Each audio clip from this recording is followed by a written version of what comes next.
Johnny Cash was one of the most beloved figures in American music, a man whose voice carried faith, struggle, and redemption into millions of homes. Beside the legend stood a woman most fans barely knew, his first wife, Vivian Liberto, whose name slowly faded as the story of his life was retold and simplified. Over time, the version people held onto felt complete: a rise, a fall, and a love that seemed to heal everything that came before. Yet that story did not begin where most people think it did. Long before the applause, before the late career redemption, before the romance history chose to remember, there was a marriage lived quietly during the years, when fame was still forming, and its cost was paid at home. Those years were rarely revisited, and the woman who lived them chose not to interrupt the legend as it grew. Before she died in 2005, Johnny Cash's first wife finally broke her silence.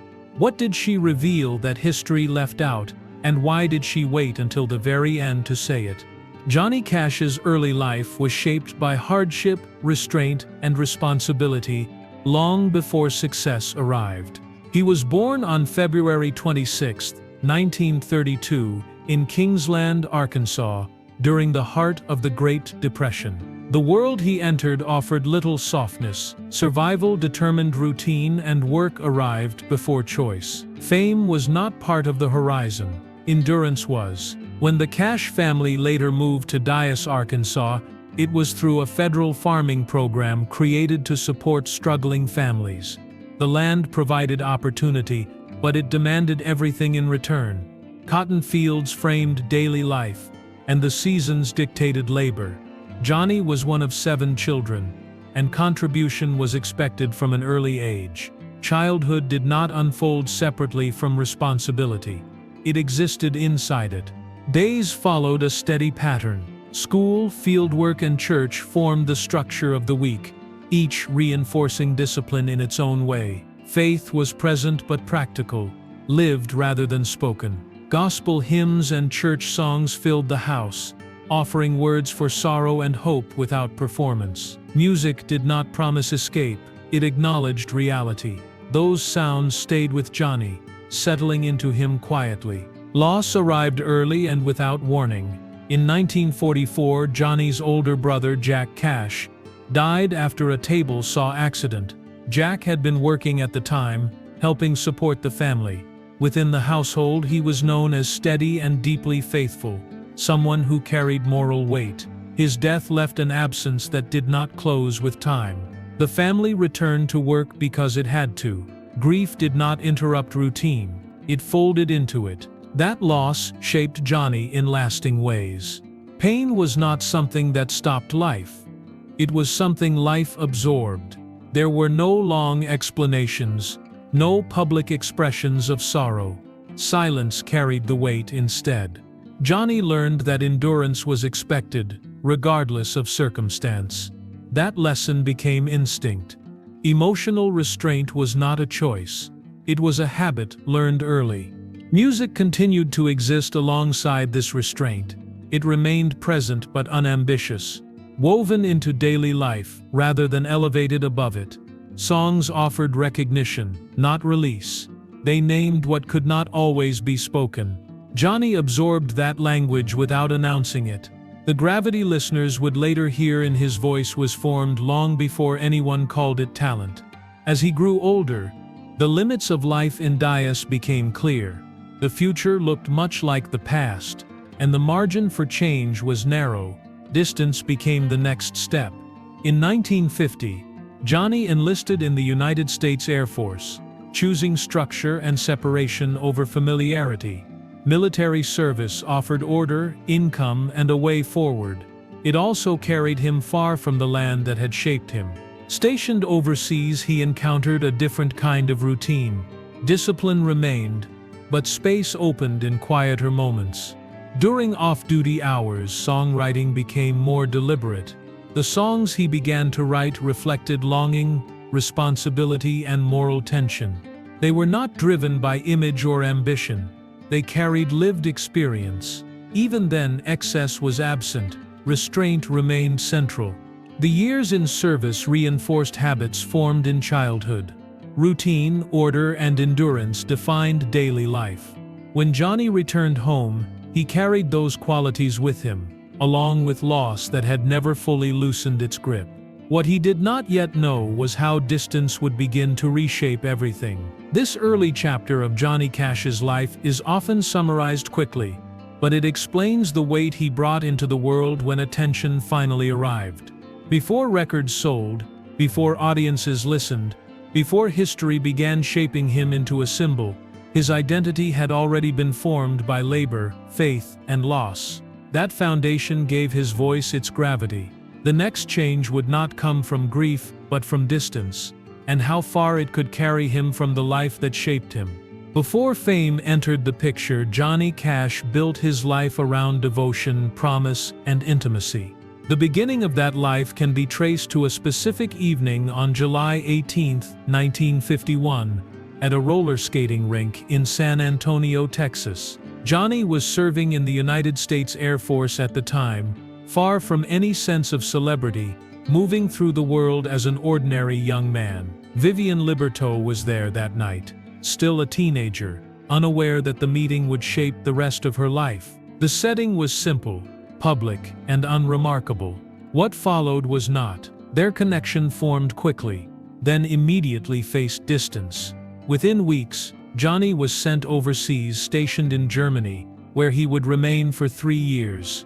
What might have ended as a brief encounter instead became sustained through words. Letters replaced presence. Pages carried what time and geography removed. Johnny wrote often, and Vivian kept every word. Over those years apart, thousands of letters passed between them, forming a detailed record of affection, longing, and daily life lived in separation. Those letters became the structure of their relationship. They did not serve as placeholders until something better arrived. They were the relationship. Each letter reinforced commitment, offering reassurance across oceans and months. Johnny wrote about his days, his thoughts, and his hopes. Vivian received them faithfully, reading and rereading, building a shared life through language rather than proximity. The discipline Johnny had learned earlier found expression here, not through routine but through consistency. When Johnny returned to the United States on July 4, 1954, the separation ended in person. Their reunion marked the close of a chapter defined by waiting. 1 month later, on August 7, 1954, they married in San Antonio, formalizing a bond that had already been tested by distance. Marriage did not arrive as an experiment. It arrived as a continuation. This period of Johnny Cash's life was anchored in presence rather than ambition. Fame had not yet appeared. Music existed, but it had not taken over. What defined these years was attention. Johnny and Vivian built their life around shared expectation, shaped by promises already proven through time apart. The letters remained, not as memory, but as evidence of what they had sustained. The intimacy of their relationship did not rely on proximity alone. It relied on effort. Writing every day required intention. Reading and responding required patience. Together, those habits created a foundation rooted in trust. Before stages and schedules entered the story, this was the structure holding Johnny Cash's life in place. Marriage brought its own responsibilities. Johnny was still finding his path, still shaping what work and purpose would look like once military service ended. Vivian entered that uncertainty with him, not as a spectator, but as a partner. Their life together was modest and private, untouched by the pressures that would soon arrive. There was room for stillness. There was time to believe in what they were building. This chapter matters because it shows who Johnny Cash was before ambition accelerated his life. He was a man capable of devotion sustained over years of absence. He was someone who honored promise through repetition rather than display. The intimacy he shared with Vivian was not formed in hindsight. It was built deliberately, line by line, long before the world began watching. The letters, the waiting, and the marriage anchored him to a life defined by commitment rather than momentum. That anchor held steady while fame remained distant. The question that followed was not whether ambition would arrive, But what would happen when it finally did, and how far it would pull him from the life that had been carefully, patiently built? Johnny Cash's rise did not come from reinvention. It came from alignment. When he stepped into Sun Records in 1955 to audition for Sam Phillips, he did not present a crafted image or a borrowed sound. He arrived carrying the weight of his own life, shaped by restraint, loss, discipline, and devotion. Phillips recognized it immediately. What Johnny offered could not be taught. It was already formed. Sun Records signed him that same year, placing him inside a small studio that valued honesty over polish. The early recordings were stripped down and deliberate. Songs like Cry, Cry, Cry and Folsom Prison Blues did not reach for approval. They stated something and trusted listeners to meet them there. The lyrics spoke plainly about confinement, regret, and consequence, themes Johnny understood without explanation. His voice carried authority because it never exaggerated what it knew. The sound stood apart from what surrounded it. While other artists chased novelty, Johnny Cash stayed rooted. His music felt older than the moment, grounded in moral tension rather than trend. Audiences responded quickly. The songs did not ask to be liked.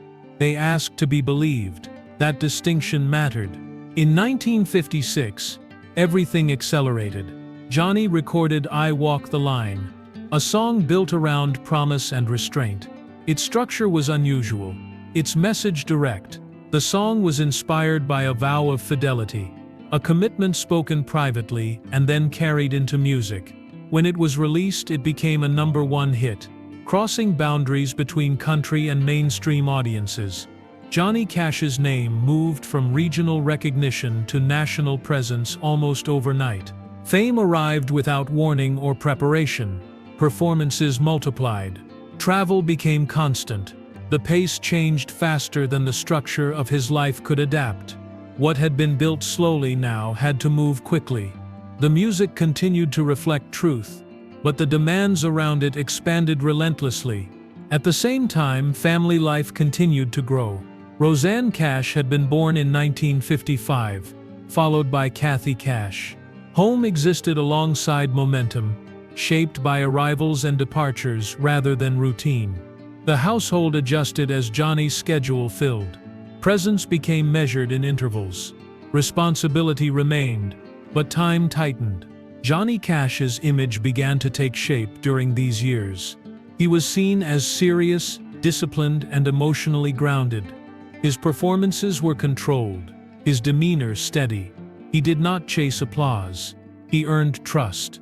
Fans did not connect to him because he seemed larger than life. They connected because he seemed accountable to it. The legend formed quietly, reinforced by consistency. Each performance confirmed what listeners already believed. Each record deepened the connection. The music did not drift from its foundation. It stayed anchored to the same truths that had shaped him before fame arrived. What changed was scale. The audience grew. The expectations multiplied. The margin for stillness narrowed. The life that had once been held together by letters and proximity now had to survive constant motion. Balance did not disappear. It was postponed. This period marked the moment Johnny Cash became more than an artist. He became a figure people trusted to carry weight on their behalf. The legend did not come from excess or rebellion. It came from sincerity sustained under pressure. Fame did not transform who he was. It amplified him. How the legend formed is clear. It grew from truth carried consistently into sound. What was less clear even then was what fame would begin to change once momentum demanded more than devotion alone could hold. By 1958, success had begun to reshape Johnny Cash's life in ways that were not immediately visible. The music was working. His name carried weight. Opportunities continued to multiply. To support that momentum, the family made a significant move west, settling in Encino, California. The home they purchased had once belonged to Johnny Carson, a detail that signaled how far Johnny Cash's career had carried him in a short span of time. On the surface, the move suggested arrival. That same year, the family welcomed the birth of Cindy Cash. Life expanded in two directions at once, professionally and personally. Fame brought access, income, and recognition. Family brought responsibility, routine, and care. Both required presence. Only one demanded constant motion. California did not slow the pace. It intensified it. Touring increased, recording commitments continued, and appearances filled the calendar. The road became more familiar than home. Travel dictated rhythm, and rhythm replaced reflection. Johnny Cash remained dependable on stage, delivering performances with the same seriousness audiences trusted. The consistency strengthened his reputation, even as it narrowed the margins of his daily life. At home, distance grew without announcement. Absence did not arrive as abandonment. It arrived as scheduling. Days together shortened. Departures came more often. Returns were brief. Family life adjusted around those patterns, absorbing strain quietly rather than publicly. Stability existed, but it required effort to maintain. In 1961, another move followed. The family relocated to Casitas Springs, in Ventura County, California, settling into a hillside home overlooking the surrounding landscape. Shortly before that move, their fourth daughter, Tara Cash, was born. The household now carried the weight of 4 young children, alongside a career that demanded constant visibility. The environment promised calm. The reality remained unsettled. During these years, Johnny Cash's use of drugs and alcohol escalated. Within the industry, such behavior was not uncommon, often treated as a means of endurance rather than excess. Stimulants helped maintain energy through long tours. Sedatives answered the exhaustion that followed. The cycle did not interrupt productivity, it supported it. Shows continued. Records sold. From the outside, the system appeared to hold. The cost was paid privately. Family life absorbed unpredictability, adjusting to shifts in mood, presence, and availability. Strain existed without spectacle. There were no public collapses, no dramatic pauses. Instead, there was accumulation. Each tour added distance. Each obligation reduced margin. The work demanded more than music alone could supply. Johnny Cash did not withdraw during this period. He continued forward, guided by the same endurance that had shaped him since childhood. Responsibility had always meant pushing through. Stopping was not instinctive. That habit sustained his career while quietly eroding the balance that supported it. Casitas Springs became the backdrop for these years, holding both beauty and tension. The home offered space, but space did not guarantee peace. The family remained together, but togetherness was uneven. Silence filled gaps where resolution had not yet arrived. Life moved on because it had to. This stage of Johnny Cash's life is often simplified in hindsight, but it marks a crucial shift. Success no longer asked only for talent and discipline. It asked for constant availability. Fame expanded his reach while narrowing the room left for repair. The margins that once allowed life to breathe grew thin. Endurance did not fail because effort stopped. It failed because effort alone could no longer carry everything that was being asked. The silence that settled during these years was not absence of love or responsibility. It was the sound of strain being managed quietly, waiting for a moment when it could no longer be held without consequence. By the time the summer of 1966 arrived, the distance that had been managed quietly could no longer hold. Vivian Liberto filed for divorce, bringing an end to a marriage that had unfolded largely away from public view. The process concluded in late 1967, closing a chapter that had spanned Johnny Cash's rise from obscurity to national recognition. For the public, the separation registered as a brief note in a much larger story. For Vivian, it marked the beginning of a life lived almost entirely outside that story. She raised 4 daughters largely on her own, building stability away from stages, studios, and schedules. California became home, not as a symbol of glamour, but as a place where daily life could be rebuilt. Vivian did not step into the spotlight to explain what had happened. She did not offer public corrections or competing narratives. Privacy became her boundary. Silence became her choice. While Vivian moved forward quietly, the public story of Johnny Cash shifted in a different direction. June Carter, who had entered his life in the late 1950s, became increasingly visible alongside him. Their partnership unfolded in public, framed through music, performance, and later, marriage. The overlap between Johnny's first marriage and his relationship with June Carter became part of industry knowledge, but not part of the larger narrative audiences embraced. What people saw was resolution. What they remembered was redemption. History tends to favor clarity. Johnny Cash's later years offered a story that felt complete. A man restored, supported, and grounded. That version traveled easily. It fit interviews, documentaries, and tributes.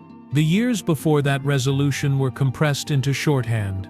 Vivian's role during the rise, the long absences, and the private costs were rarely revisited. Her absence from the narrative became normalized. Vivian did not challenge how history settled. For decades, she remained private, focused on raising her daughters and building a life removed from public scrutiny.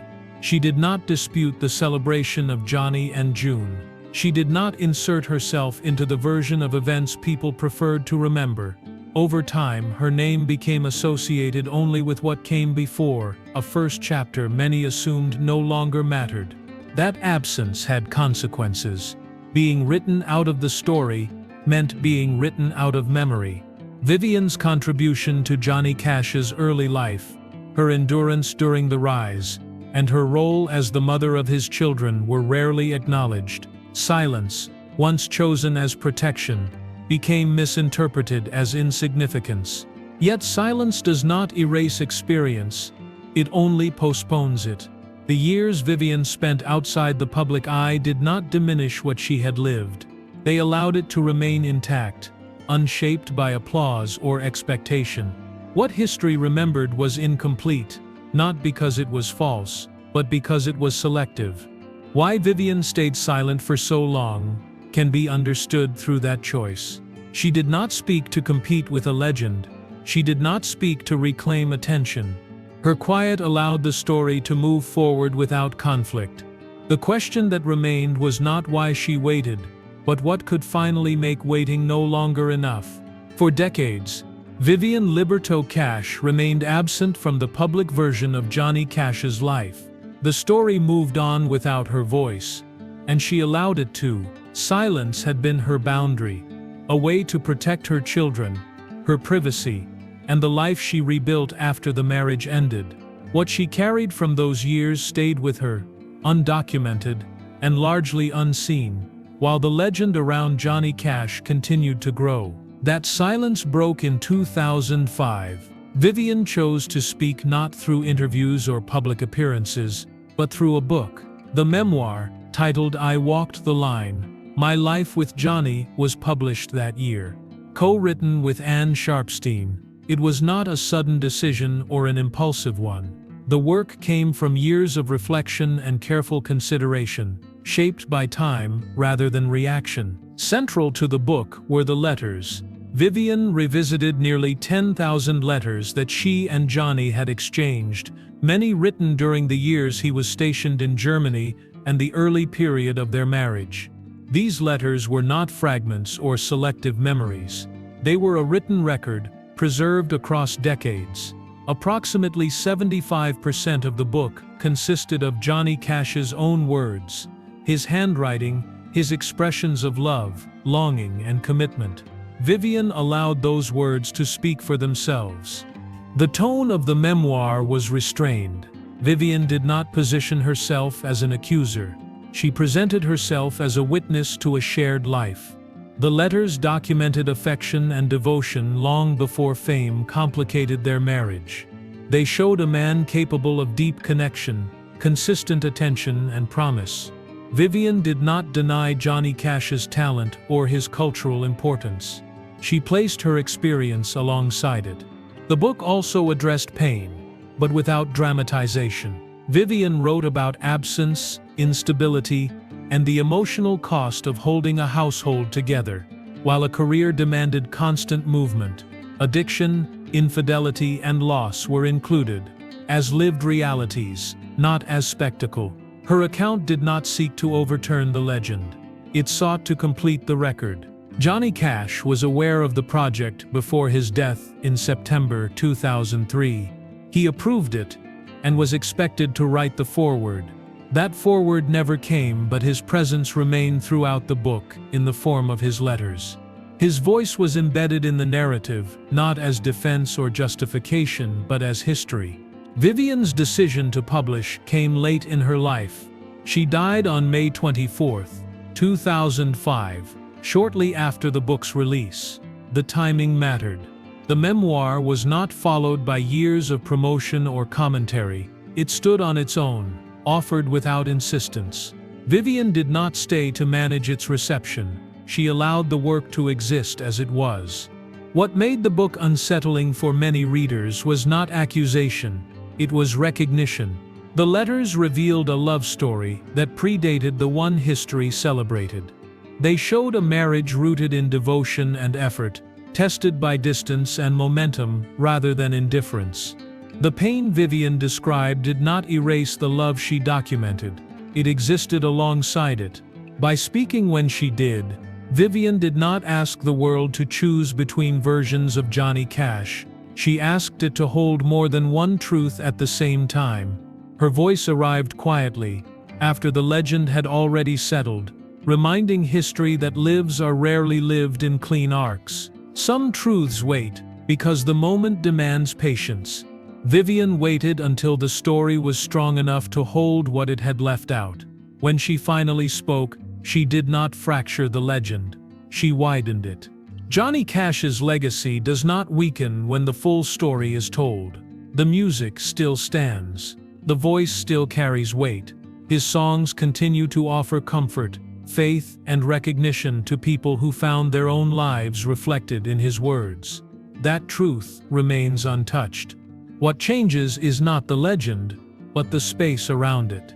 Vivian Liberto Cash did not come forward to undo what Johnny Cash meant to the world. She came forward to place her life back where it had always belonged, inside the story, rather than outside it. Her voice does not compete with his legacy. It completes it.